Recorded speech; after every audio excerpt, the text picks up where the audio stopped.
Hello, friends. Welcome back to another episode of the Kingdom Recon podcast. A very special episode because we are officially in draft season, even for the people who deny that draft season is year-round.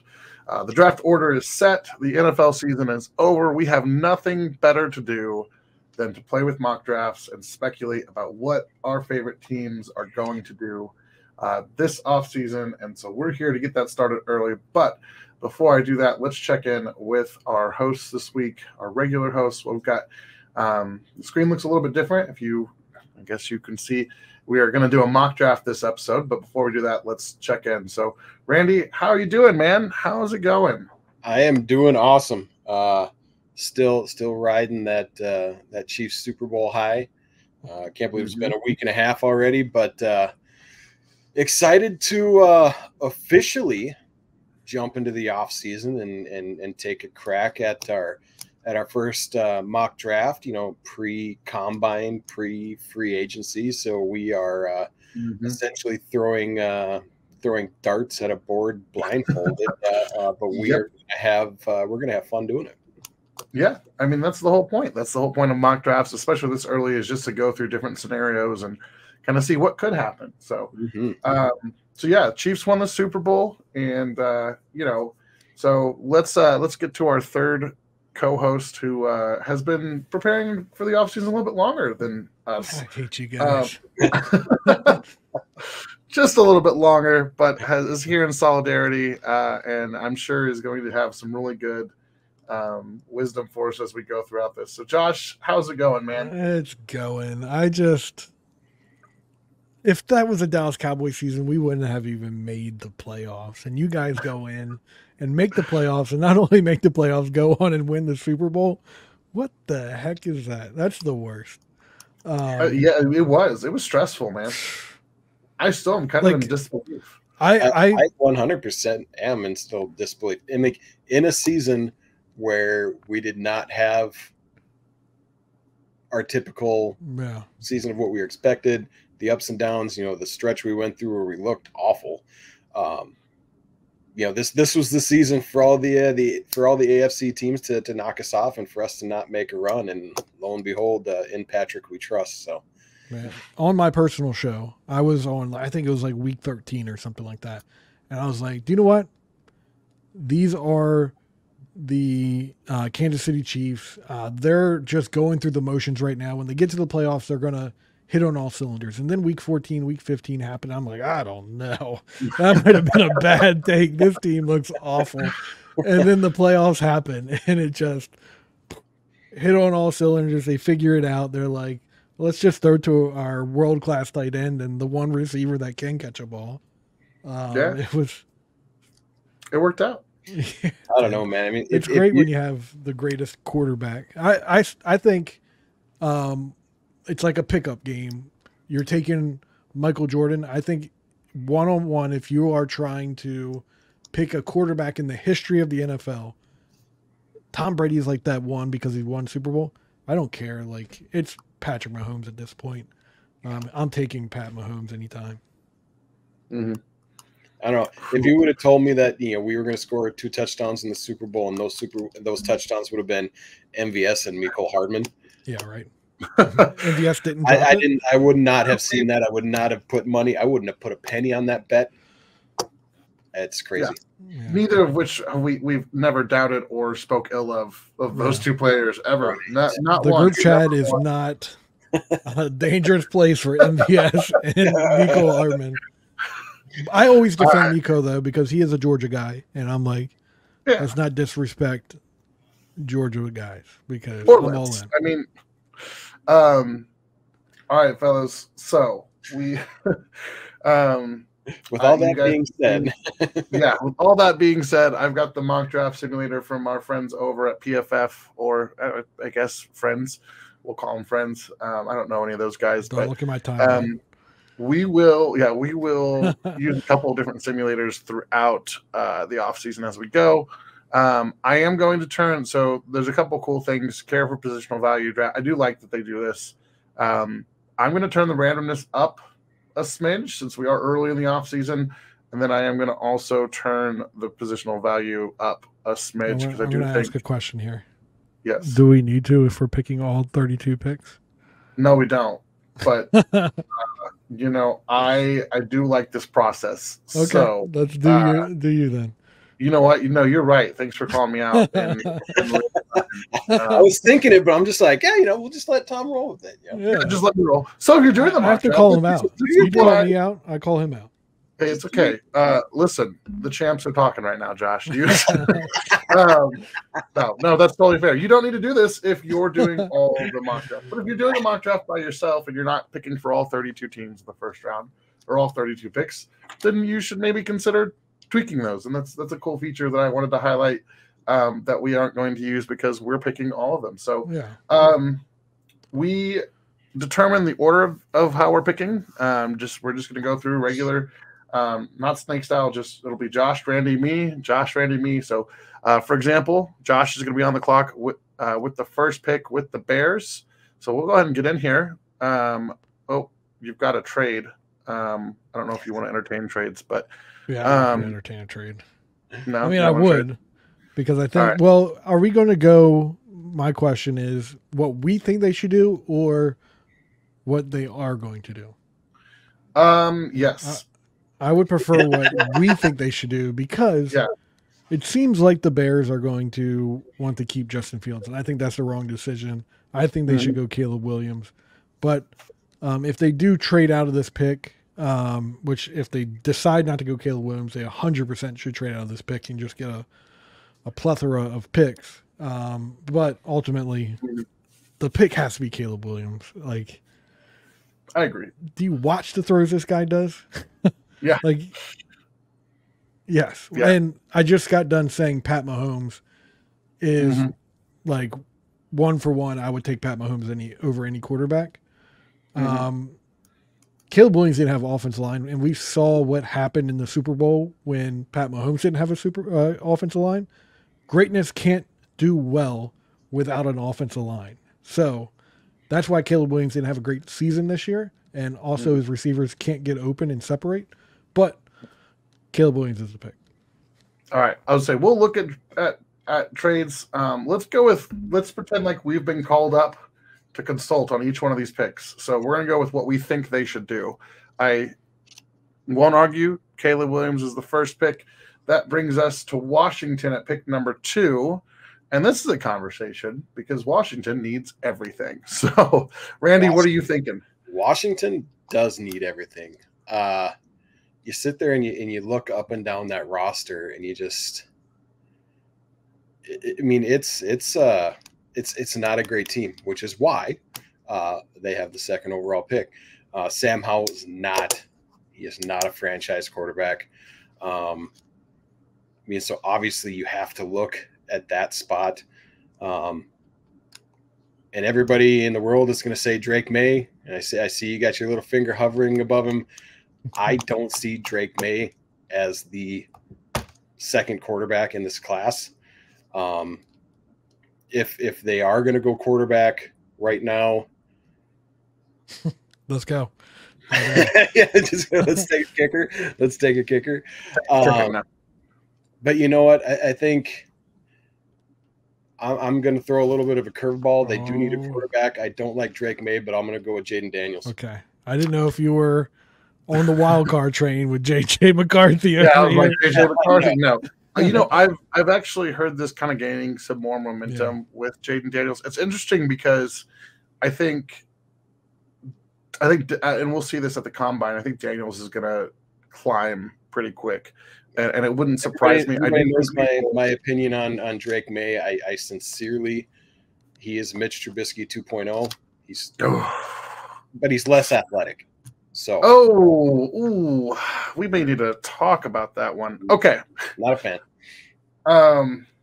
Jaden Daniels number 2. I feel like that's definitely a conversation that's heating up, and that puts the Patriots are just, as a franchise, they're in a very interesting place. Obviously, moving on from one of the most accomplished. I think we could say objectively the most accomplished, decorated coach in NFL history, and who's been, the second side of the face of that franchise for the last, 2.5 decades.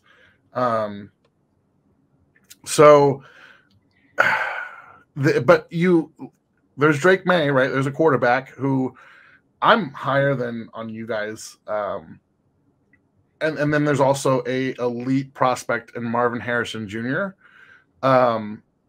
So this is tough because when you get into whoever that third quarterback is, right, whether it's Jaden Daniels or Drake May, the question is the gap between a guy like Drake May and Jaden Daniels bigger than the gap between like Marvin Harrison and is the gap between whoever your third quarterback is that bigger than, between third and your fourth quarterback on your board, is that bigger than your gap between Marvin Harrison and, let's say, Keon Coleman, who's probably going to be there maybe at the top of the second round or at the end of the first, you could trade back up for.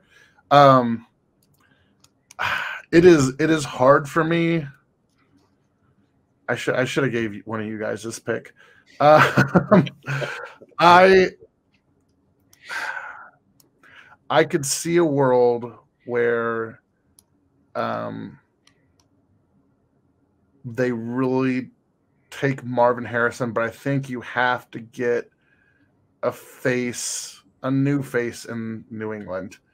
And I think I would say take Drake May because I do think that he's the last guy in this class that I really look at and go, he could be the QB. I also would say look at the Chiefs. They just won a Super Bowl with, a rookie and spare parts at wide receiver. So as good as Marvin Harrison is, I am going to stick my neck out and take Drake May. We'll go quarterbacks 1, 2, and 3. That puts Josh back on the clock, and he's going to take somebody here. Yeah, I think you made the right pick there. I think new coach, new quarterback, moving on from the shadow of Bill Belichick in New England. You have to move on. Mm-hmm. That quarterback situation last year was just an absolute dumpster fire. It was bad. But that leaves me with the Arizona Cardinals, and I think the top guy, and we've had this conversation before, and I think it's going to be a bigger conversation when it moves forward. I'm not going to do it, but how close is Malik Neighbors and Marvin Harrison Jr.? They're probably touching at this point. So it's what type of receiver do you want? Do you want the guy that has the big play after the catch, or do you want someone that's just going to be wide open every single time because he runs perfect routes and he can separate at the end of his route? I think ultimately that's what you want, is Marvin Harrison Jr., the excellent route runner who can just be wide open at points. And he kind of has similarities to someone that was just there in DeAndre Hopkins. So I'm going to go Marvin Harrison Jr., wide receiver at Ohio State. All right, Randy, we're already back to you, my friend. You're going to pick for our friends the Chargers. This to me is an interesting pick because I think there's a couple directions you can go. It is. The Sparklers need some help. They got a new head coach.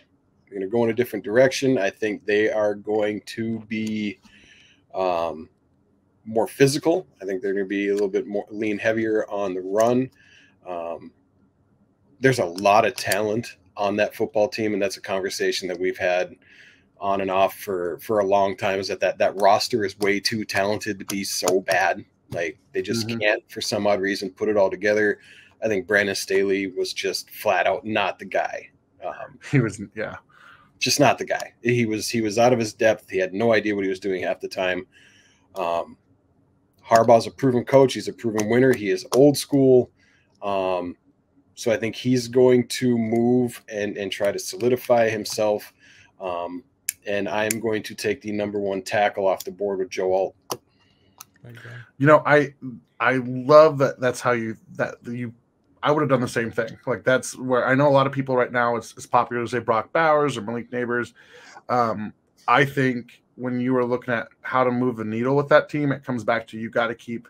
I mean, their season was lost when Herbert went down, and I know sometimes it's just freak stuff that happens. But and they've got some pieces on the offensive line. They just don't. They haven't put it all together, and they need to get. So I understand Neighbors and Bowers are more fun picks. Yeah. But the Chargers are plenty of fun. They need to have some substance. So, and whether Slater stays at left tackle or moves to right, or Alt goes to play right or switches over to left, either way, they're going to have two young. That was going to be my question. Again, tackles. Yeah. Because I'm a big Slater guy. I feel like Joe Alt. I don't know where I'm going to move them, and it could just be, hey, we'll find a right tackle later. Let's get Slater to be just this all-pro right guard for us. I don't know, but yeah. But in this day and age where everyone uses their pass rushers and they move them from side to side, I mean, your old school right tackle of just being the run-heavy run blocker, those days are dead and done. You need to have two athletic dudes who can protect.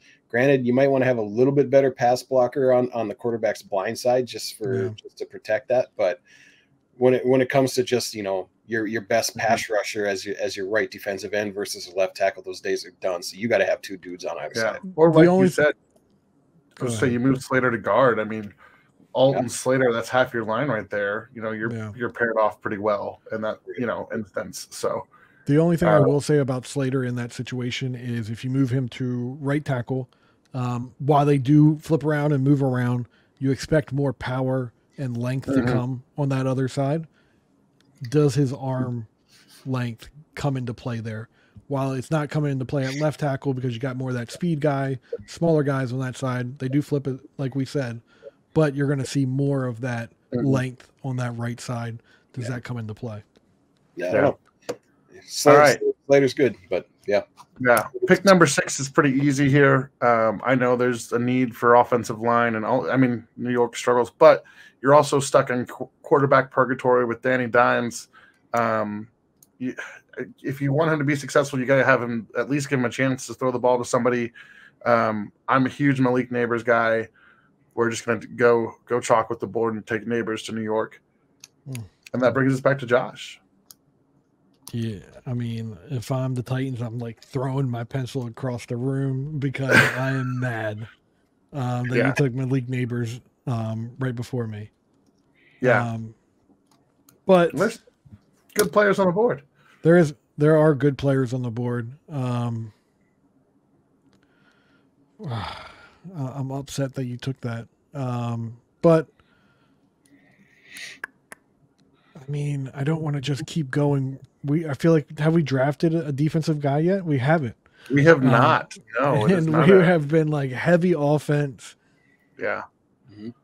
I mean, I don't want to take a safety here in Cooper DeJean.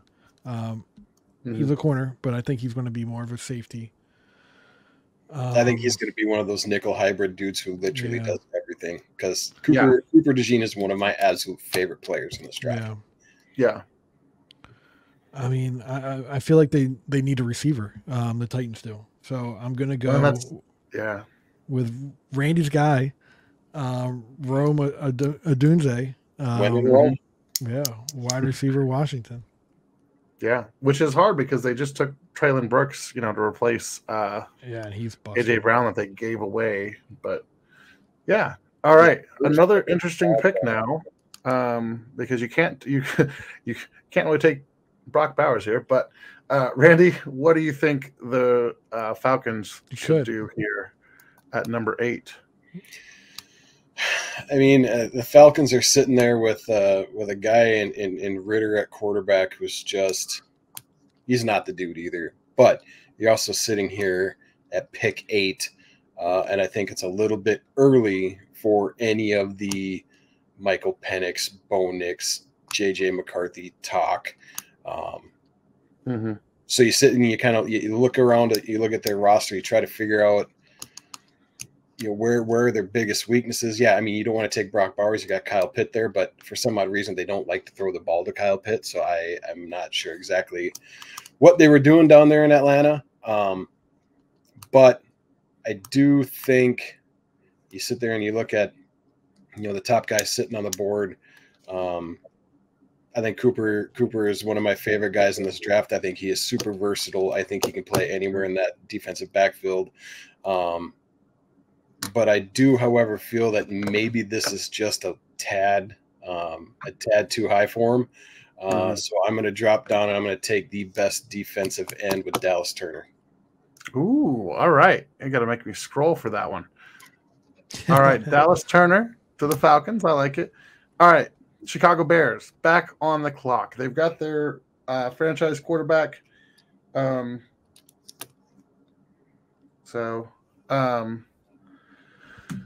got their franchise quarterback in Caleb Williams, and now they have a couple directions they can go. Wide receiver, they need. You can never have too many O-line. I know that they've made some improvements, and I know that they've got Cole Kmet down there, who pretty solid tight end.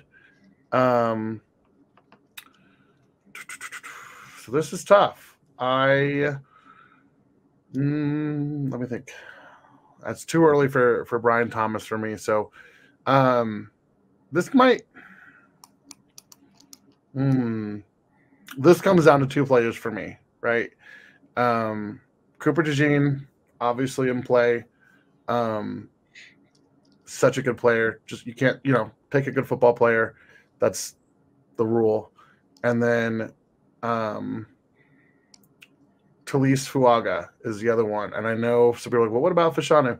I think Fuaga has more flexibility if you want to move him inside. Like you talk about right tackle, left tackle, like being able to move him around. He just seems to be he holds up better in power. I think in this situation, if you can't get your quarterback a wide receiver, I am tempted to take Brock Bowers, only because I think I really believe in the philosophy of don't let good players keep you from taking great players. But I do like Cole Kmet. So I'm talking myself out of it. We're going to go with Talise Fuaga here. Interesting. Gives them a piece to move around and kind of finalize that offensive line, and it helps you, across the board. I know it's not even listed on there, but I think that they've got some guys that, you could still upgrade on. So, and I do. I'm one of those guys. I like Fuaga better than I like Fashanu as well. Just I think he's got that nasty streak. Yeah, exactly. I've talked about that a ton of times. Like you got to have that dude that wants it. And you watch Fuaga play over and over, and you can just tell that he loves putting dudes in the dirt. He loves playing O-line. And sometimes I just don't know if Fashanu shows up. Yeah. And he gets tired late in games, and I don't want my offensive tackle getting tired late in a game and then getting sloppy. And and honestly, I was looking at that exact same pick for the New York Jets. I was like, they need an offensive lineman. I was like, I'm not taking Fashanu. I want the guy that's got that nastiness to him. But Fuaga is gone, and I'm going to take a page out of Green Bay's playbook, and then I'm going to rip it up because that's not going to make Aaron Rodgers very happy. And I'm going to go and get Brock Bowers here. All right. I like that. That's a one I haven't seen, but makes a lot of sense and would make Aaron Rodgers very happy. Yes. So can we have this conversation? I just heard on the radio that Jatavion Sanders is a better blocker than Brock Bowers. Listen, I've heard this week that Patrick Mahomes is a system quarterback and a check down merchant. So the people out here saying anything, Josh, you got. Do we really think that Jatavion Sanders is anywhere remotely a good blocker compared to Brock Bowers?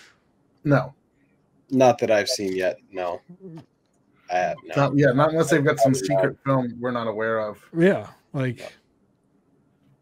People are trying, like, this is the draft period of everyone that is at the top. People just try and tear them down. Right. And that's like this year, like this season, this is the biggest year of people trying to tear down whoever's at top. Mm-hmm. And this, and I'm sorry, Brock Bowers, before he gets hurt, he is one of the, he's a gigantic chess piece that you can put him anywhere, because he can take the ball in a sweep. You can throw him screens. He can go deep. He can run block. He can stretch the field. He's got fantastic hands. He's physical. He loves to play football. Mm-hmm. Brock Bowers he's the best tight end prospect to come out since I don't know when. Yeah, an actual tight end prospect, not a large wide receiver masquerading as a tight end. Yeah, exactly. He's in line. He plays H-back. He plays in the backfield. He plays out wide. But I do want to, because when you brought up, I don't think we could draft Brock Bowers here when it was the Falcons. I think you could. Brock Bowers could be the tight end. Yeah. And then let's just do it and put my guy out wide and make him a wide receiver. Let him be he's a wide receiver. I mean, there's a lot of dudes. There's a lot of teams that love playing 12 personnel, and the Chiefs is one of them. I mean, you can go back and look at a lot of teams that run a lot of 12, and they're very, very successful. You have two dynamic pieces like Pitt and Bowers. It was very tempting. Yeah. All right. So we have the Vikings on the clock. Randy, this is your pick. Yeah, the Chief of the North up here, living in Minnesota. I get to pick for the Vikings. Perfect. And would you like to buy a quarterback? See, and I'm sitting here and we're looking at number 11 here, and you're just like, what do you do? Because their quarterback room right now is it's not a pretty sight. It's rumored right now that Cousins wants a fully guaranteed 2-year, $90 million contract to come back and play. Ooh. Kirk Cousins, I'm sorry. I'm not going to bash on Kirk Cousins. I think Kirk Cousins is a good quarterback, but you're not going to win a Super Bowl in Minnesota with Kirk Cousins at your quarterback. Mm-hmm. And if you take that out and you're looking at quarterback play, there's not a guy right now at 11 that I feel comfortable taking and plugging him and thinking that he is actually going to make this team better and get you over the hump. Right now, Minnesota's just they're sitting in purgatory. They're in the middle of the pack. They're not terrible. They're not awesome. A great quarterback could put them over the hump, but that's not an option right now for them. I think Danielle Hunter is out. I mean, he's in free agency. I don't think they're going to be able to bring him back. So I think they have to go defense right now. And I'm sitting here looking at, some really good defensive players with DeJean, who's an awesome chess piece in the defensive backfield. They do have two really good safeties. Granted, Harrison Smith's getting older. He's still got some good years, but I think you have to replace that pass rush. So I'm going to go with Jared Verse. I do love Jared Verse, and I think that's a good pick. All right, now it's my turn to draft for the Broncos, and I know some people are going to think, "Oh, he's making a bad pick for the Broncos because it's the Broncos, and nobody likes the Broncos." The first punter. No, the first round. Here's the deal. That's great guy. You see where I'm at. You see the screen. Sean Payton, for better or worse, really does lock on to guys, and once he's decided that guy is his guy, I mean, I think how long was he talking about how they almost drafted Patrick Mahomes? Like, how many stories we hear, Taysom Hill, all that stuff. As a lot of people have said, I think the NFL is going to like J.J. McCarthy more than what we like J.J. McCarthy. I can see a scenario where they fall in love with him. This is Sean Payton's guy. It could be Bo Nix too. It wouldn't surprise me either one. I know that there's, talk about how Sean Payton doesn't necessarily like rookie quarterbacks, but I think that you got to have somebody back there, and it can't be, whoever the backup for Russell Wilson was. I don't even remember who it was. Was it Easton Stick? Chargers. Who was it? That's for the Chargers. Oh, that was Chargers. Whoever the backup was. So I think this is where you get one of your first wild cards. I think it's J.J. McCarthy here. I can see a world where that happens. Jared Stidham. Jared Stidham. Yeah, you're not going to walk into the season with Jared Stidham unless the Broncos make a push for Kirk Cousins, or somebody on the veteran market. I don't see it. If it was happening today, I think they look at quarterback pretty hard. I think McCarthy's the guy. So we're going McCarthy. And that brings us to the Raiders, and that brings us back to Josh. Yeah. So, man, I hate how offensive heavy this is. Right. Yeah. But, I mean, who's the quarterback for the Raiders? Aiden O'Connell? Like, are you moving forward with that? And we know the guy who went 3 quarters without completing a pass and won a football game. Thanks, Yeah. Chiefs. There's this one guy out there Let's not do that. that is going to go to the combine, and I know it's not Al Davis out there, but it's the spawn of Al Davis. Spencer Rattler. No.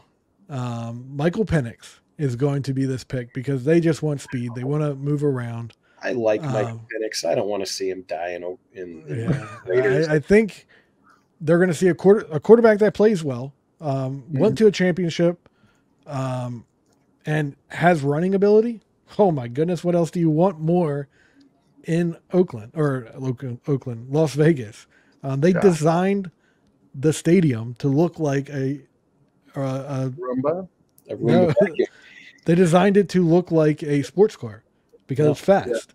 Yeah. Everything's fast in with the Raiders. So let's go Michael Penix Jr. here. Yeah, he's got a huge arm. I'm sorry, Michael Penix. Yeah, we do love Michael Penix. Yeah, I could see him impressing and especially you getting a guy who's a little bit older, a little more experienced. So, so that brings us to the Saints. Gosh, some of these picks in the teens are really interesting. So the Saints are on the board, and that is Randy. Mm-hmm. Where do you go here with the Saints? An up and down, weird little season for them. Playing Derek Carr and Jameis Winston, and it was just none of it was really great. A lot of it was really bad, and it's hard to really kind of pinpoint exactly what their biggest need might be. Everything. They can't afford anybody. That's the biggest problem. Yeah. So when you're in a position like the Saints are against the cap, you're not going to be able to do a lot in free agency. You've got to build from the ground up. And I think if you're doing that, you always build from the inside out. So you start with the O-line. So let's go with Fashanu. I like that pick. I think they've got Andrews Pete hitting free agency and some other guys that are up there in age. Fashanu makes sense for them. They're stuck with their car, I think, for one more year. So, all right. Speaking of building from the inside out and all of that, the Colts are here. They think they've got their franchise quarterback in Anthony Richardson. He was banged up 4 games, hurt his throwing shoulder. Yeah. Honestly, if you had not gone Fashanu, I probably would have strongly considered that here. Give a shout out to Jackson Powers Johnson. I think that's an option, but they have some pieces moving out of the way in free agency. They need some wide receivers. They need some pass catchers for their guy. So I would love for him to fall further than this. The Chiefs find a way to grab him, but I'm going to go with the guy who's next on my board, and that's Brian Thomas Jr. out of LSU. LSU boy going to stay down in Louisiana. Yeah, it's a good spot for him. So, Josh, you're up at 16 for the Seahawks. And I'm glad you didn't take my guy. Yeah, I don't like that you did that. I was really hoping he'd fall to us, but yeah. So Cooper's there's a lot of talk. There's a lot of talk with a big name leaving this team. Big name that never panned out for them, Jamal Adams. And I think you can very easily replace him in this draft with a guy out of Iowa that's sitting there right at the top. We all know Seattle is known for their secondary. So let's just continue that tradition and get Cooper DeJean there to take over that spot. I love that because if he was going to be on the board any longer, we were going to have to wear it up. All right, Randy, it's your turn. You got one pick to fix the Jacksonville Jaguars. What do you got for us? Oh, boy. Yeah, it's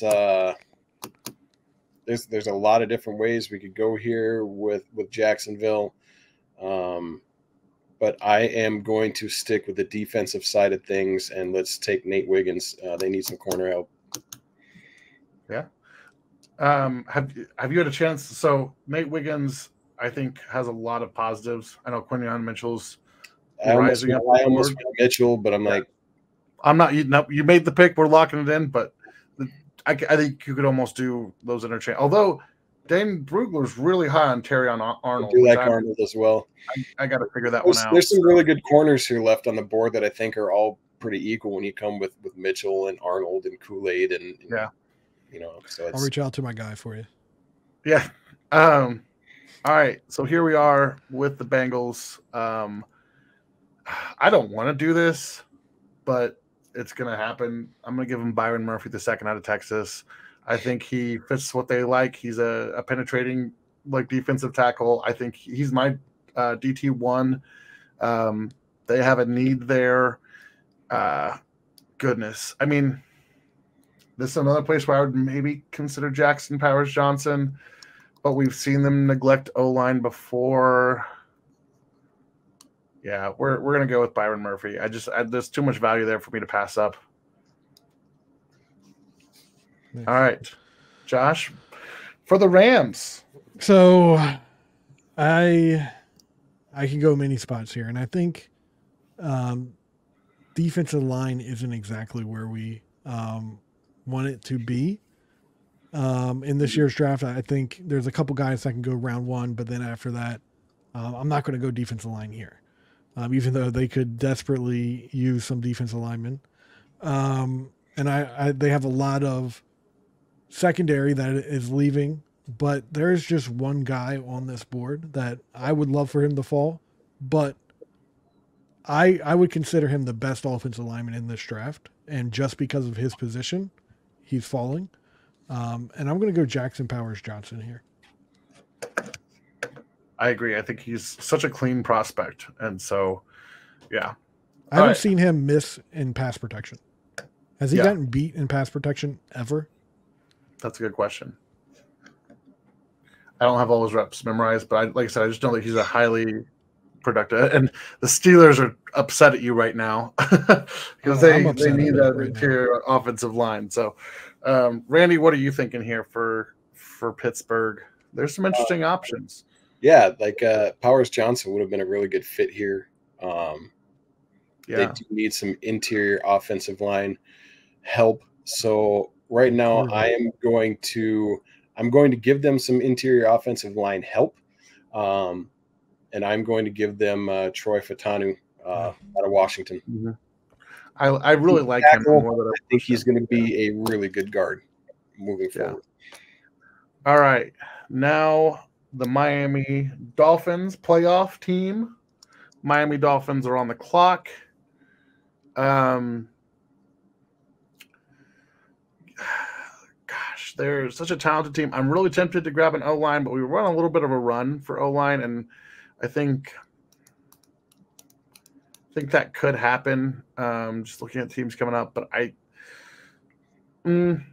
you can go really anywhere with this team. Linebacker, offensive line, defensive line.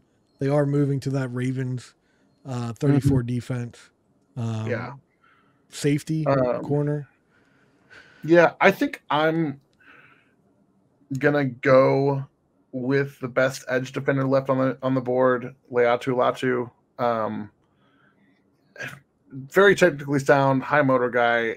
There's a lot of flash on this Dolphins team, and I'm just thinking what and they were so banged up at edge, and there's some guys that I don't know how much playing time they're going to get.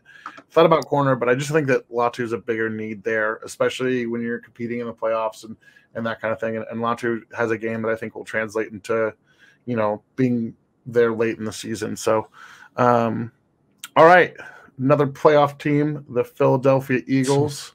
Can I Josh, see punter? Can I see trading this for a 7th round pick? Yeah, trade it to the Cowboys for peanuts. So I think the perfect pick here, not just a mock draft, real life for the Eagles, would be getting Jackson Powers Johnson, because I truly think he is just Jason Kelce. Transition from him, perfect transition. But we don't know what's going on with Jason Kelce yet. The Eagles last year had some of the worst pass coverage in the NFL. Like, you were beating them all over the field when it came to that. And to be honest, I have not watched any cornerbacks yet. So I'm going to rely on you guys to tell me who the best man cover guy is out of the three here. I mean, Kool-Aid McKinstry is the guy that calls me, but he's the hot name. He's the cool name. What do you guys think in this? Well, I can pull up. So here's Terry Arnold, right? There's his grades. So 61. Again, if you trust PFF, Quinyon Mitchell. The biggest thing with him was his ability to play press. And from what I've understood at the Senior Bowl, he really did well and impressed people. So that's kind of why he's come up. And then Kool-Aid, again, kind of the hotter name. Yeah. So if you want my vote, I would probably go with Quinyon just because he seems to be the guy who has that kind of alpha dog mentality about it. Mm-hmm. Somebody compared him to, like, his interviews to Sauce Gardner when he was down doing the process. Like, just, all business, stone cold, believes he's the best guy on the field. But, Randy, what do you think? Do you have a... Yeah, I mean, like I mentioned earlier, like the corners, I think, are all very close and lumped together between Mitchell and Arnold and Kool-Aid. I think they can all do a little bit of everything. It does seem, however, that Mitchell might have just a little bit more of an edge to him, which I think he's going to need in Philly. So I think if I had to pick between the three, I would also take Mitchell right now. Cool. Let's go Mitchell then. All right. Randy, the upstart Houston Texans. There's a guy who, what do you think? I feel like you're going to get this one right. You and I are synced up in the mind. Well, that's a good question. The upstart team, they played. Nobody saw Houston making the jump that they did. They had a lot of young players that came in and played really well. They had a lot of guys that kind of stepped up, and Nico Collins broke out of his shell and had an absolute fantastic year. Tank Dell stepped up, before his injury late in the year and was playing really, really well. I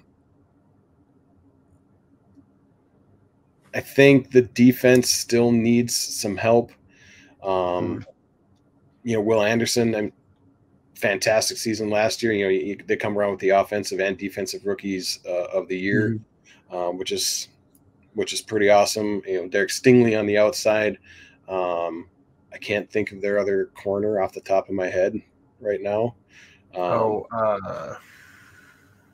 I don't know either. Which which makes me think that maybe it's time for another corner to pair up with Stingley. So I'm going to give him Arnold. All right. I like it. A defensive head coach needs the pick. All right. Steven Nelson is the other corner. Oh, yeah. They definitely need a corner. All right. So here, I don't think we announced this for the show, but we talked about this beforehand. We are skipping orders a little bit because we're not letting Josh pick for the Cowboys. And so Randy and I are going to pick for the Cowboys, and then Josh is going to pick for our Chiefs. So Cowboys are on the board here. Their listed needs here are weird for me because I don't necessarily they just seem weird. They're right.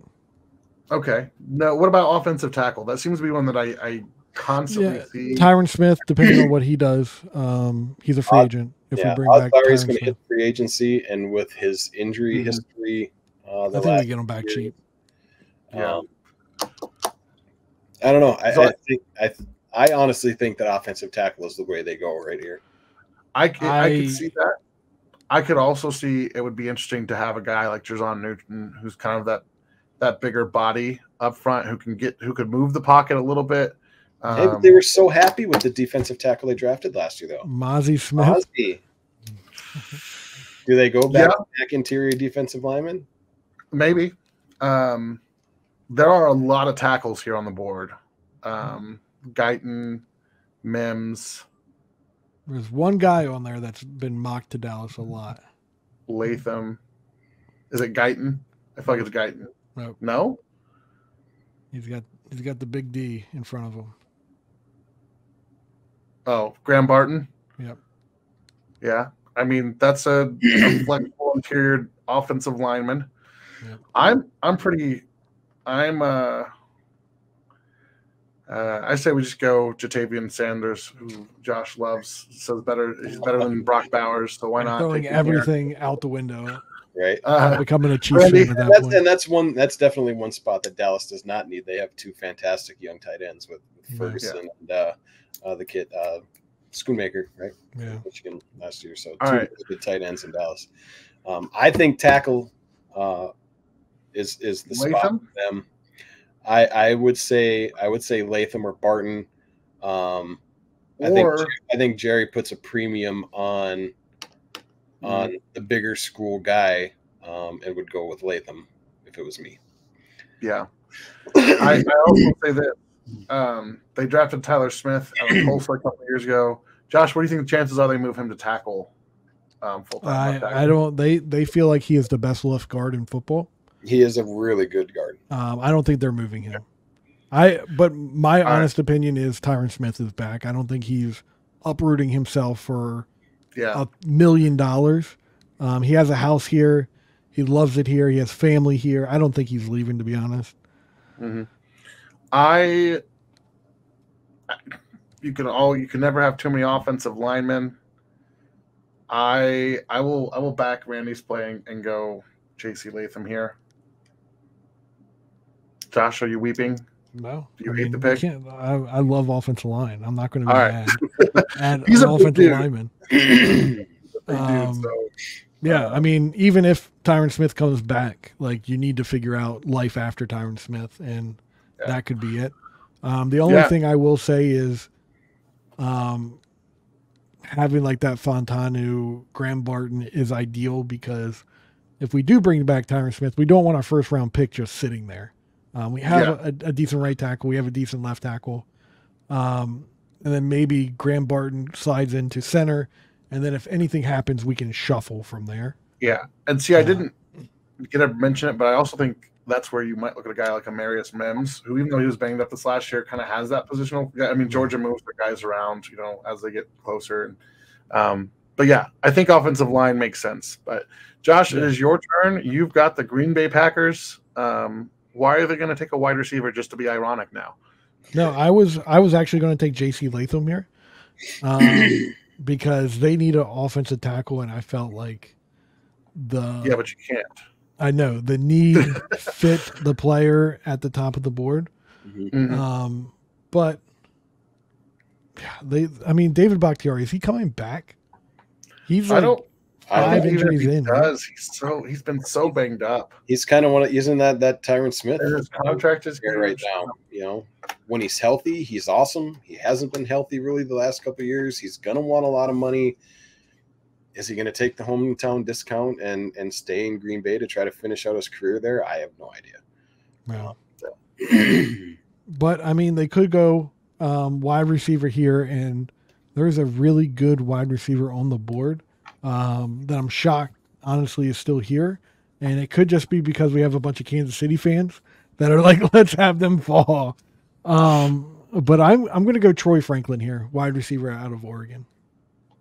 Again, Love is going to have target upon target. Yeah. And, Aaron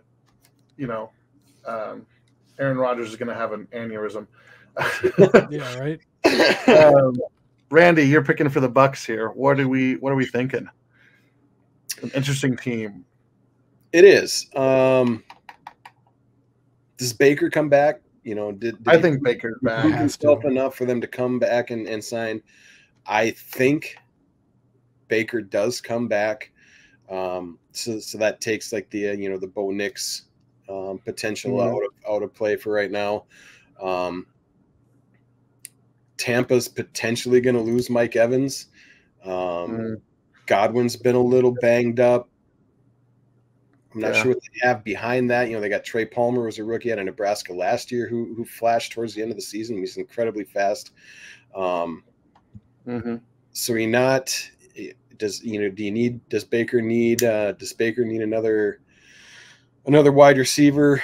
I'm not quite sure. So do they get, their defensive end? Their defense is all right.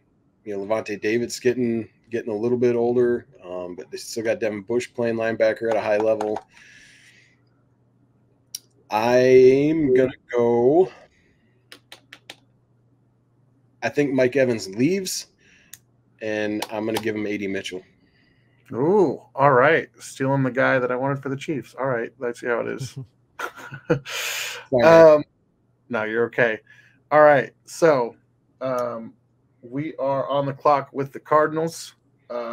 Cardinals are a team that needs everything, and there is some pretty guys I would consider not blue chip, but pretty close, like the red chip kind of, guys who you can bring in day one and start and play. Early on they grabbed Marvin Harrison. I think you got to find a defensive identity for this team. And I'm just kind of scrolling and looking.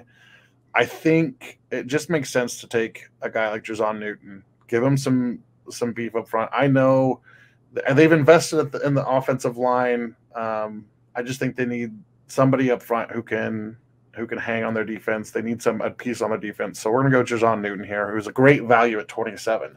Yeah, I also was thinking them going a defensive lineman, but in a different direction. So, who are you going to take? I was going to give them Darius Robinson. Oh, no, that's okay. All right. No, I'm sorry. Was it Josh? Yeah, it is Josh. Yep. With the Bills, you can do whatever you want to the Bills. Fell below. Yeah. So they have obvious free agents across the defensive line.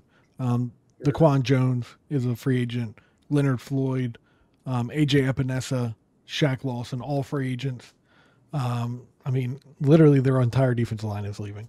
And there's one guy I feel like on here that is highly regarded as a pass rusher in this spot, and we just came across to him. I haven't evaluated him yet, so tell me I'm wrong if I'm wrong, but Chop Robinson here could be a defensive end that plays opposite of Gregory Rousseau. And is Von Miller still under contract there? Von Miller. One sack. I think he was hurt last year. Yeah. Okay. I only asked because I think technically he is, but he's got to be a salary cap casualty. Yeah, I like that pick because I think that Chop has that speed rush build. You can't replace. You can because he's at the end of his career, but I think that's a great fit there. I think Chop is explosive. The only problem I have with Chop is that there just seems to be a lack of finish. Yeah, he'll get pressures. He'll cause guys to move out of the pocket. He might create a couple sack strip fumbles, but for some odd reason, not a lot of tackles, not a lot of sacks, causes chaos, doesn't have the finish. Is that a Penn State thing? Because I'll say it straight up. I didn't like Micah Parsons coming out. I felt like his vision was bad. He didn't finish. And then he comes out and just dominates. Yeah. I feel like it is. That's a conversation, but we're going to try to get out of here at as close to the hour mark as we can. So, Randy, Lions, who are we taking? Get him back to the Super Bowl for the first time. Get him back to the Super Bowl. The Lions' defensive backfield is terrible. This is Kool-Aid all day. Yeah, run this card in. Run it to the podium. Yep. All right, now we are with me with the Ravens. Oh boy. They also need help at corner. They also need help at wide receiver. Listen. They're potentially losing both their 3 technique in the 3-4 and their 5 technique in the 3-4. with Brent Urban and Matabuke. True. I think that they'll tag Atabuke if nothing else. I think they will too. I think he broke out, and I think they'll tag him. They won't let him get away, but I don't think Braswell. I mean, Braswell makes sense in some degree, but Patrick Queen's a free agent. Kyle Van Noy, Jadeveon Clowney. What do you? No. Yeah, they really need a lot of.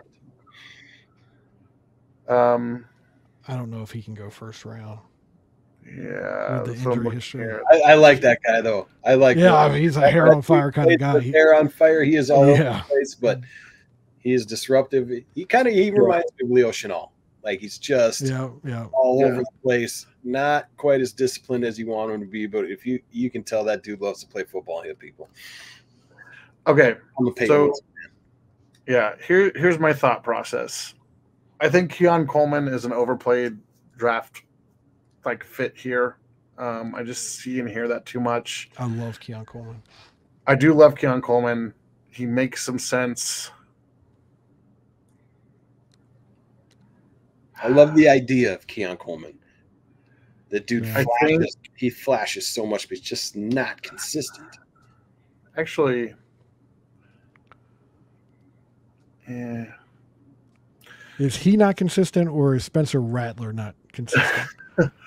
Well, no, they don't. It's not Keon Coleman. It's I'm thinking of someone else. I watched Leggett last night. Leggett. Yeah. But still, the same thing can be said for the quarterback in Florida State too. Yeah, Daniels. We're not Davis. Okay. I think I am going to have to go. This is hard because either one of these guys I wouldn't mind seeing in Kansas City, but I'm going to go with Coleman here. I just think that they have to figure out, either Lamar's going to be able to pass or he's not. So now, Josh, the way this fell is you get to finish us off with the last two picks. So who do you want for the 49ers here? The Super Bowl runners up. Or do I take the Niners and he finishes us you off? take the Niners. Randy, you take the Niners. Yeah. Punters? Actually, yeah. The Niners roster is stacked. I mean, so I think, they have the opportunity to, I'm not sure I don't know what their looming free agency looks like. I'm not exactly sure who they're losing. Mm-hmm. I can rattle it all for you real quick. What's going on. I do, however, think, Trent Williams is on the twilight of his career. Mm-hmm.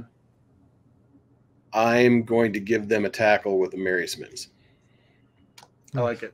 Again, can never have. And they were banged up on the interior too. So they needed some guys going into that. All right, this is where we take the hands off the steering wheel, Randy. We're at the mercy. There's a lot of pressure here. I got a lot of pressure. You're lucky you live in Delaware, so it's a long trip for us to come and get you. Yeah, I know. Here's my question. What is our thoughts with Chris Jones? Because I know wide receiver is the looming need here. But what are our thoughts with Chris Jones here? I'm torn. If you listen to Chris Jones's rant at the end of the parade, he says he's not going anywhere. He wants to finish in Kansas City. I know a lot of people say that in the moment. I do, however, seeing at the end of the Super Bowl, Andy Reid, quasi tackling Chris Jones when he's on the ground. I think there is a relationship there that is, I think might bode more towards him staying. So my heart of hearts, between Chris Jones and L'Jarius Sneed, I would love to see them both back. I'm not sure if that's going to happen. I think Chris Jones stays. They sign him. I think they tag Sneed. Yeah. Yeah, I think that they would be in a tough spot to let either of those guys out of the building. Mm-hmm. So I think that's their primary goal. So I am operating under the assumption that they will have both of them secured somehow. I think Randy's probably got the right idea. They can't really tag Jones again. So because that puts him at like 32 million a year. I think 37 million on the tag. So that's tagging him is just out of the question. Yeah, and that doesn't necessarily give up the opportunity of a defensive tackle because I believe Nadi is a free agent. They need. still hoping and praying that Jason Newton was just going to slip and slip. I don't know. Like, there's value at wide receiver right now for you. I mean, there's Ladd McConkey there. No, but he's going to catch the ball. You know that, and he's got speed to him. But is he in the NFL an outside receiver? Is he just strictly a slot guy? Where do you play him? He looks like Justin Watson to me. McConkey is Watson. Yeah. That's the same guy to me. So, and in this, this is a tough one for me. It really is. Because if you need a big guy, you need a guy that can play like that one technique that Derek Nottie position. And my guy right now at the top, and I've told you this, is Chris Jenkins. And he's someone, and I think he plays the run really well. But is he someone that can replace Derek Nottie, or is there someone else that can do that? But I think ultimately you need to just get good defensive linemen. And you guys are going to hate me for this. I'm going to go Chris Jenkins here. I'm not going to hate you at all, because Chris Jenkins is one of my guys that I picked at the beginning of the year in my preseason top 10 fall. I mean, he was quiet. There's a lot of times where I think he kind of disappeared on tape. Good coaching will take that away from you. Also, I think, if you're just solely looking at stat line, you're like, where are his numbers? It's like, Chris Jenkins came in with a lot of hype, and that dude played against a lot of double teams this year. He did. Yeah, he did. Now, so I think that has a lot. Before I push the button, I have to ask this, Josh, because this is, I think, one of those things that for some reason nobody talks about for the Chiefs next year. Yeah, but it's pretty dang important. They don't have a left tackle under contract next year, other than Wanye. Yeah, other than Wanye, who did not look. I didn't know. So, so Donovan Smith is a free agent. He got banged up at the end of the year. I don't know if tackle's in play. Tyler Guyton is a name that stood out, but I don't hate the Chris Jenkins pick. So I want to honor that, but I do want to mention that I think in that scenario there would be some pressure. But I also agree with you guys. Ladd is a lot of what they already have or that they've tried for, and guys like to try more. So I think Ladd is this year is Amon-Ra St. Brown as far as like undervalued. I just do not. I mean, I see him as a late 2. I do not see him as a first round. Yeah, no, I can see that. Sitting. I like the Chris Jenkins pick. In my mind, I'm like, defensive tackle would have been awesome. Offensive tackle would have been great. I was thinking Chris Jenkins or Morgan from Arizona. Okay, cool. Play left tackle. Yeah. So I like it. Well, I was thinking Guyton but so here's the other thing about the tackle class. There's some value in that second round too. Kingsley Sumatai is a guy that I really like, especially if he can get to Kansas City. I think Morgan's one of the most athletic tackles in this draft, and I like that he's got some nasty to him. The only thing that's going to get knocked is his arm length, and I know some people have their metrics that they stick to, and if it's under 36 or 37 or whatever, you think he had 33-inch arms. Yeah. But as you watch tape and you watch that guy, he played better and better and better as the season went on. He grew on me. I think he's going to be a really good tackle. Hey, we had our offensive line talk. He was my number 2 tackle. I like him a lot. Yeah. All right, my friends, we have wrapped up our first round. We will post this on socials. Make sure you're giving us a follow over at Kingdom Recon. I am one of your hosts at Arrowhead Tom, as always, with at Chief of the North, Randy Ellenberger, and our friend Josh Wingate at Josh Wingate 302. Not any other combination of numbers. We made it a whole episode. I didn't make any inappropriate innuendos or jokes, and we got through our first mock draft. So stay tuned. Combine's right on the corner. We'll keep talking about draft prospects and talking about different fits. As always, leave any questions or comments, concerns, anything you want to know about the draft in the comments. Shoot us a DM on Twitter. Give us a holler. Thanks for joining us. We will catch you guys next time.